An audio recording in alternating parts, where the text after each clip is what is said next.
Well, hello and welcome to The Overcomer. It's our video blog from Gateway Counseling Center. And I'm John Hawkins. I'm the owner of the center. And today we're broadcasting right from my study here. And I'd like to talk to you today a little bit about the subject of attachment. We hope these video blogs will be some sources of help in your life that can help you overcome some problems, perhaps on your own. Attachment is something that we're all designed for and we all really need. I don't know if you remember, but a while ago, probably a few years now, there was a movie with Tom Hanks in it called Castaway. And it was a really good movie.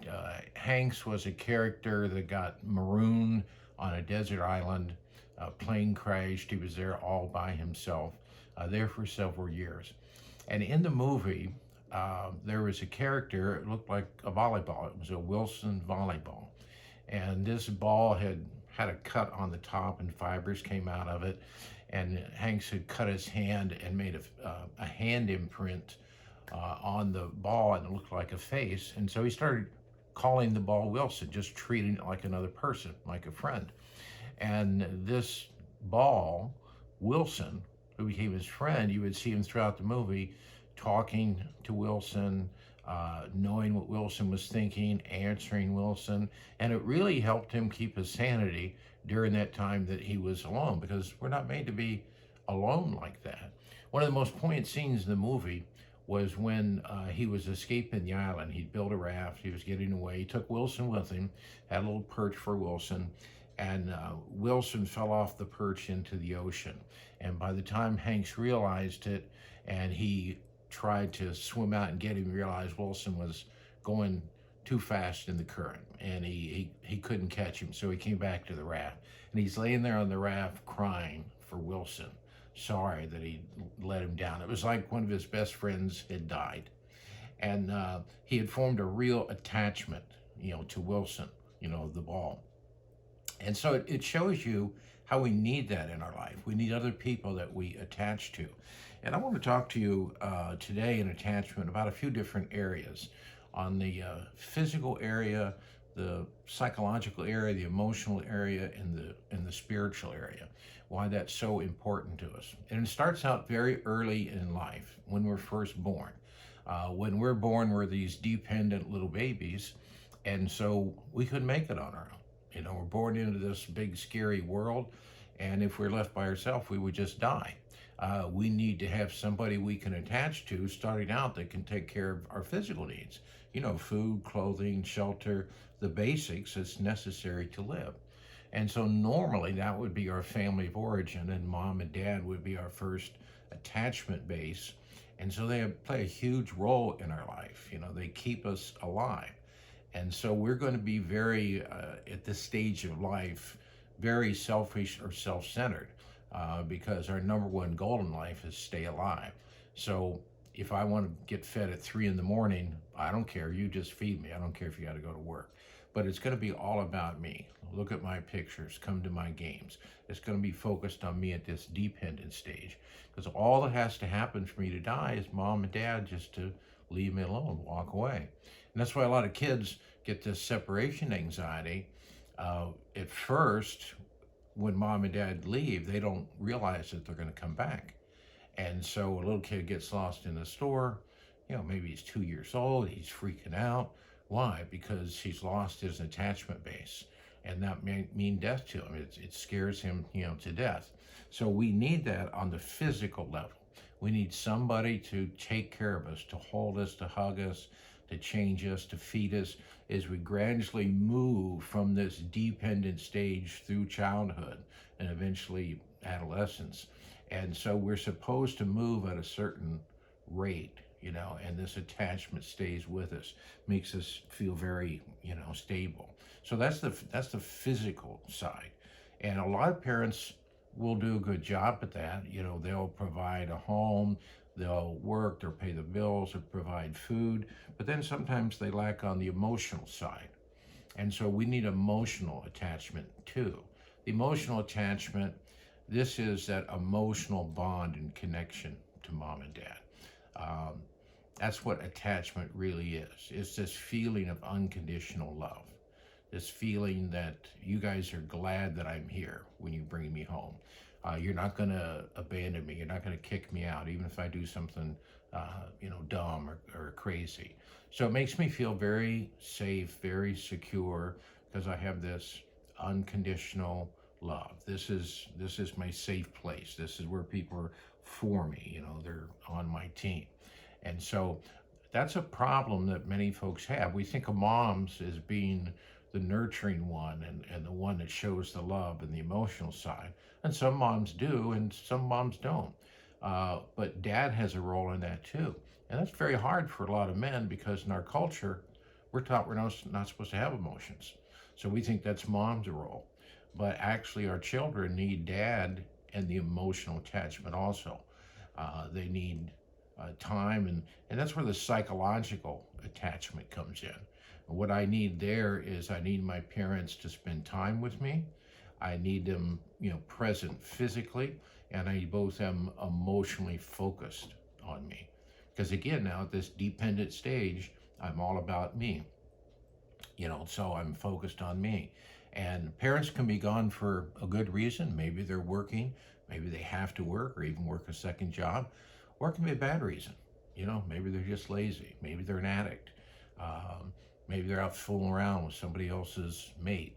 There can be good or bad, but as kids, we don't really distinguish so much. We just know either they're there or they're not there. They come to my games, they come to my events, they're present, they come to school, and that's what we want. Come into my world. That says to me that I'm important to you. That helps build my self-image, both the emotional and the psychological. Build that image that I'm lovable, someone will love and want me for me, and I'm adequate. I'm as good as anybody else. Self-image is very critical, to life and to success in life, and be able to successfully launch into the adult world. And then we all have attachment styles. There's secure attachment, there's anxious attachment, there's insecure styles. And so the anxious part, the avoidant part, the more disorganized part with a lot of chaos, all those are insecure type attachments versus the secure attachment. And the more secure my attachment, study shows, the better I'll be in an adult world, in romantic relationships or in marriage. I'll be able to attach better to that important person in my life. The problem many times is that people way underestimate what happens to them as a child and the impact in their adult life. Now, we're not trying to blame mom and dad and grandma and grandpa or make you a victim, but we're just saying that my past affects my present. And many times I come into adulthood with unresolved attachment issues. And then that translates over when I get married, because my mate is a major attachment base in my life. So it's easy to take any issues and attachment wounds with mom, dad, past boyfriends, girlfriends, relationships, and then unconsciously project them out onto my marriage partner, which becomes these emotional trigger points that blow up when you try to have a conversation, talk about things. And people don't understand why that is. They don't understand why small things, insignificant things, become these huge arguments. Or many times they'll have these big blowouts and say, I don't even remember what it was about. Because it's never about what you're talking about. It's how we make each other feel.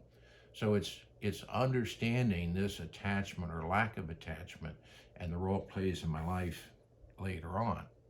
Now, the other component is what I call spiritual attachment. These first three that we've talked about are about humans. They're about my relationship with other human beings.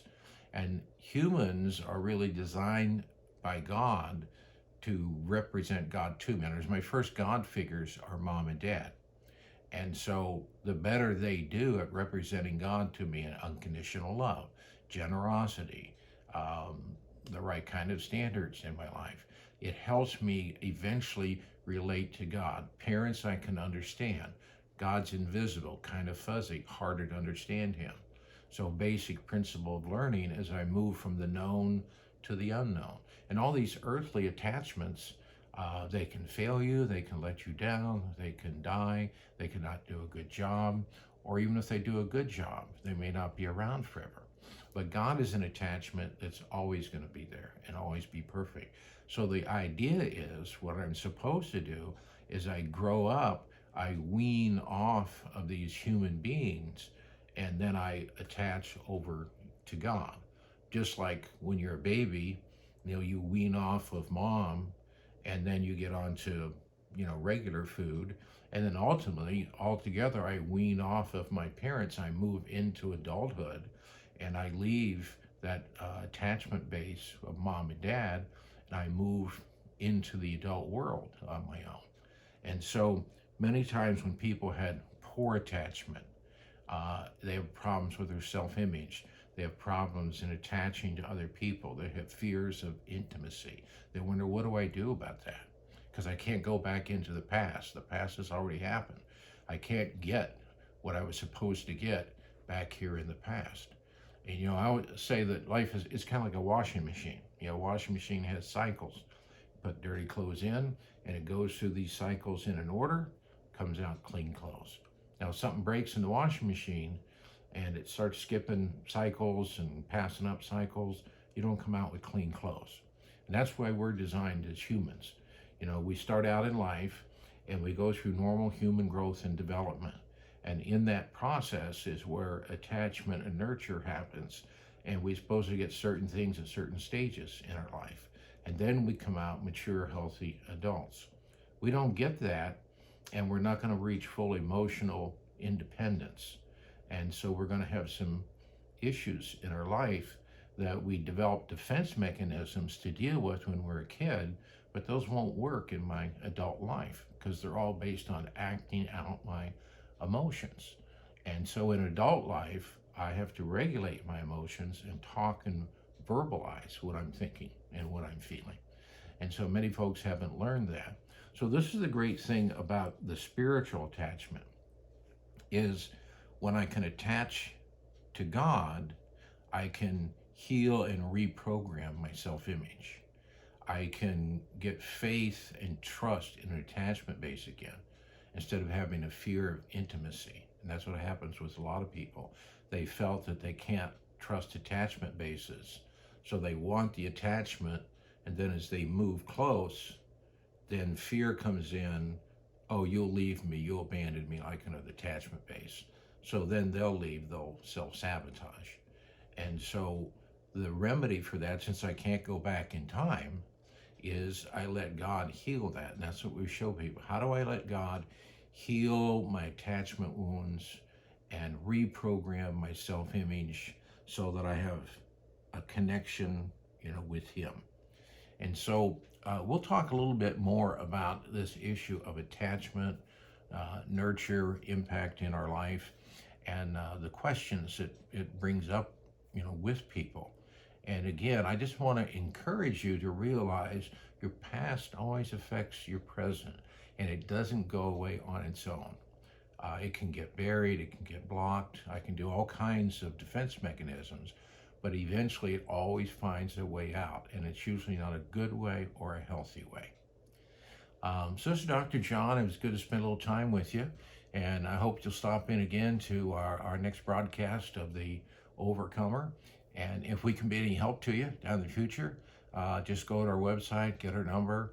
You can find out more about me there and some of our other counselors, and we'd love to be, a help to you. All right, now, goodbye, and God bless you, and you have a great day.